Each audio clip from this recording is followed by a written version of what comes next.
What have the four of you found regarding people who've come to you seeking counsel advice regarding weight loss? In the real world, not the theoretical world, what really happens? In other words, of the last 100 people who came to you who said, I'm 20 to 50 pounds overweight, you advised them, what happened? Did they lose weight? Did some lose and some just wouldn't work? Like, what's the reality of weight loss? Not the theory, what's really happening when real people come to you, you give them your best advice. Are they losing? Some not, some yes. What is each of your experience regarding weight loss? I've been doing a lot of weight loss the last few years, and it's just amazingly predictable at this point. My clients lose 0.4 to 0.8 pounds of body fat a day predictably. And if not, I could always look at the food journal and know why. It is always the food. You are not broken. If you can't lose weight, it's the food. And so you just look at what people are eating. For the first time in so many years, over the last few years, I've had people come to me with very similar issues with weight and health issues that have been on a vegan diet, but they've been eating a lot of the processed foods. Like if you look at their food journals, they're eating burgers, candies, cookies, like all the stuff that we know are not going to help contribute to weight loss or a healthy weight maintenance. So it's always a food, and it's really easy to predict, and you just need to stick to the whole foods, and you have to create a deficit. There's no way around it.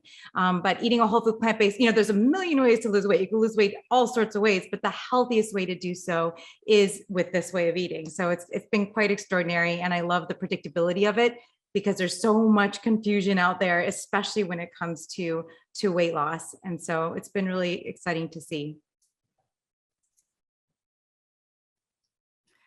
What I was going to say is a lot of the people that come to me are more interested in being thin than they are being healthy.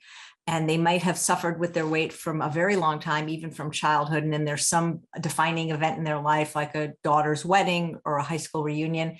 And they come to you, or they come to me like a month before, and they want to lose weight and they want to lose it quickly. And they're more interested in being thin than being healthy. And they're not willing to necessarily change their lifestyle. And so they're looking for a diet, which they've done millions of times in their life, that has resulted in short-term weight loss, but they're not necessarily all willing to do what I think all the experts on this panel agree, a whole food, plant-based, unprocessed diet for the long term. And so I get things, yeah, I agree with both of what you both said, 100%. But what the difference is you get people seeking you out with the motivation, the interest that I want to lose weight. I get people coming in to me because they just had a heart attack or some kind of an event, a hospitalization. And they're like, wait a second, Dr. Lome, why are you spending 80% of the time of our visit talking about diet and lifestyle? What about my meds? What about all these things? Any other testing? Do I know? Like, no, listen, the cause of your disease is diet and lifestyle. That's what the treatment should be, is eating healthy, staying active, losing weight, all this stuff. And I many times get the deer in the headlights, like, what the heck? Oh my gosh, I didn't expect this. You get people who are resistant to change. So in reality, what percentage of my patients do I get to get significant weight loss? The way our healthcare system is set up, you get a short appointment with your doctor. They tell you eat healthy. I can give them all these resources. I send them emails. I message them back and forth through our computer system, but a lot of them don't come to me motivated. I try to educate them as hard as I can. And if you really spend the time, half an hour to an hour at least, what do you eat for breakfast, lunch, dinner? I explain to them the science as to why it's so important. I can get at least half of my patients to make significant changes, but still, I think one of the reasons why doctors don't promote this as much, a lifestyle medicine approach, is they're not educated in it. They don't do it themselves, but they don't get paid for it. It takes a lot of time, so they don't get reimbursed. And then even if they have that passion and they know and they follow it, they spend all this time with these patients and they realize that they didn't get through to them, and they come back and they gain further weight and they get frustrated. And it's because our system is just not set up. And that's one of the things that really made me mad when I had my whole realization, is that we are just set up to make people fail.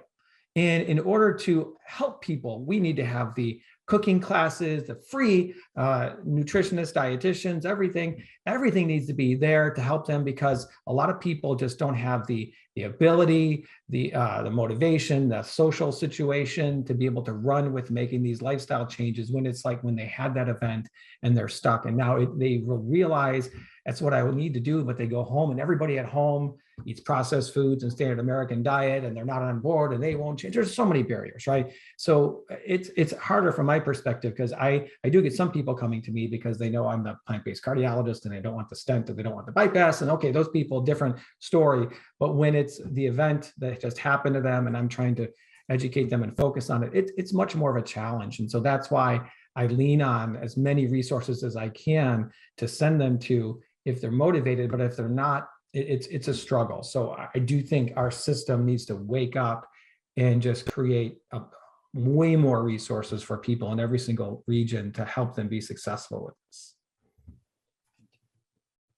I have been trying to find money to fund this concept I've come up with called the Vegan Action Team for that very reason. And the Vegan Action Team is comprised of a dietitian, vegan chef, a vegan life coach, all supervised by a physician that will go in and literally for a 12-week period, just kind of really help take over a person's life.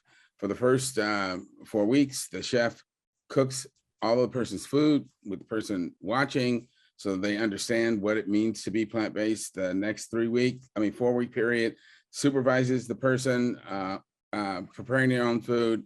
Last 4 weeks, watches the person prepare their own food, make sure they're doing it properly.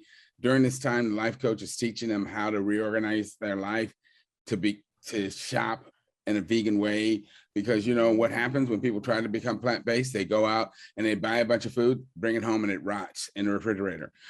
Because you have to learn how to shop vegan so that you don't buy stuff that you can't use before it goes bad. And you know, again, the dietitian is helping them to figure out what foods will work best with the disease process you're trying to treat, while the doctor is looking at the numbers, making sure that we're making progress on helping to reverse whatever problem you're having.